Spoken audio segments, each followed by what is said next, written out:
Hello, good morning. Welcome to today's audio blog. This is Anna Brooks.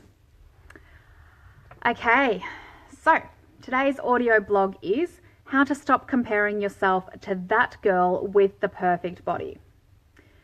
It's a crazy little game that we play with ourselves, this comparison game. We do it because we like to think we can get motivated and inspired by looking at the pictures of these drop-dead gorgeous women. But the truth is, all it does is make us feel worse, more helpless, because somewhere deep down we know we are never going to look like that. And it's true. In the world of Photoshop, where every amateur with a computer can now adjust their photos, not even to mention the professional magazines that you're looking at and the specialized techniques they can use, the cold, hard truth is that you will never look like that girl in the photo because, well, that girl in the photo doesn't look like the girl in the photo. No hint of a blemish or stretch mark, perfectly curved in the right areas, just the right amount of slender, of course no little fat roll or underarm cleavage. Thank you, Jennifer Lawrence, for that one. Yeah, even the model they have taken the photo of wouldn't recognize herself. So why do we do it? Like some kind of sick kind of torture. I used to try to force myself to join the inspiration bandwagon, cutting out pictures of girls that I thought had the ideal body, making a collage dream board, saving it as my screensaver, anything I could do so that it was in my face daily, that if I just work hard enough and stop binging, I too can look like that. But it never worked. Whilst for others it seemed to really help, for me, with my binge eating and destructive behaviour around food, it just fueled my pain, my failure. It reminded me what I still wasn't, mainly thin and beautiful. So I'd look at these pictures after an amazing workout full of endorphins and totally psyched to have my healthy smoothie, and I would feel inspired and excited. But on the other side, I would see the pictures every other moment too, when I felt down, depressed, craving, and they didn't inspire me. They taunted me and brought me down. I didn't feel like I could do it. I felt that it was just a harsh reminder of what I would never be. And back to the chocolate and the bakery I went. It got so bad that I had to find out the truth once and for all for myself. For real. So I went and I met these models, these women with the perfect bodies. I talked to them, I sat with them, I had lunch with them and looked at them. And they weren't perfect. Their clothes didn't magically look sprayed on, and they were not devoid of a sneaky pimple or 10. Their skin didn't glow, there was no extra sparkle off the end of their shapely shoulders. They were just, well, normal. Beautiful, certainly. Glowing from confidence, for sure.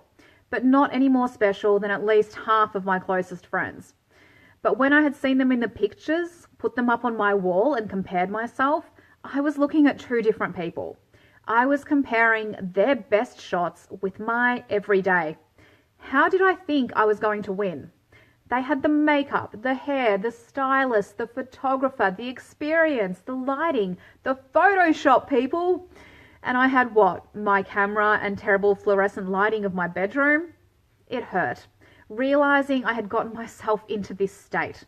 Believed a bunch of lies and destroyed my relationship with food because of it. So I decided no more. So how do you do that? How do you stop the comparison and truly see things as they are, including your own beauty? For one, throw out your collages, hot body dream boards, motivation posters in your bathroom. Get rid of that screensaver. All this is doing is perpetuating the realization every day that you are not yet what you want to look like. And that what you want to look like is someone else. What an insane concept. Instead, get some motivation that supports you with honesty. Find an inspiring quote that you can put on your wall instead of the magazine picture. Fill your dream board with supporting quotes like, "Every day I am becoming slimmer and more confident." Use pictures of yourself.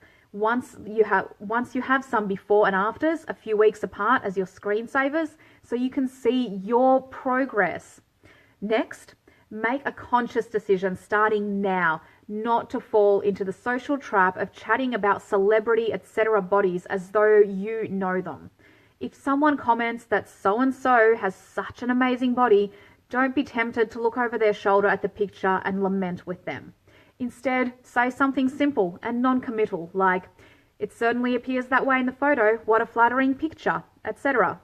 Or even something as simple as avoiding what they said but still being part of the conversation by saying, "Wow, that's an amazing top that they're wearing." It may seem small and trivial to do this, but your mind is an incredible thing.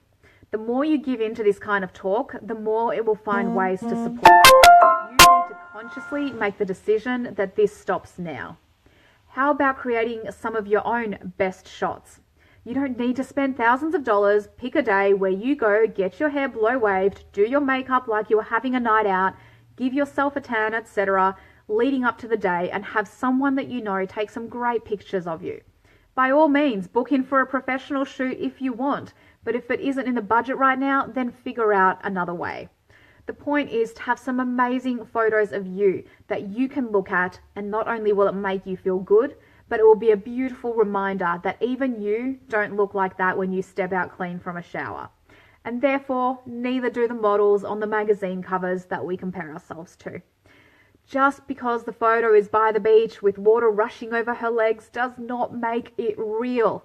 Chances are the day was cloudy as hell, she was freezing, they had to tan her like crazy to make it look like that, and between each take someone was touching up the already perfectly placed hair and makeup. Are you getting it now, gorgeous? What you are looking at is not real life. It is a still shot of a portion of someone's life where they are the centerpiece of dozens of more stylists, photographers, and other professionals. So the comparison trap stops now. Assess where you are feeding this torture and stop. By all means, be inspired and motivated by those who look amazing, but make sure that what you are aspiring to isn't just a mirage. And if it is, then make sure you remember you can only compare when you also have an entire team being paid to make you look beautiful. Remember to live life on purpose. Have an amazing day. Bye.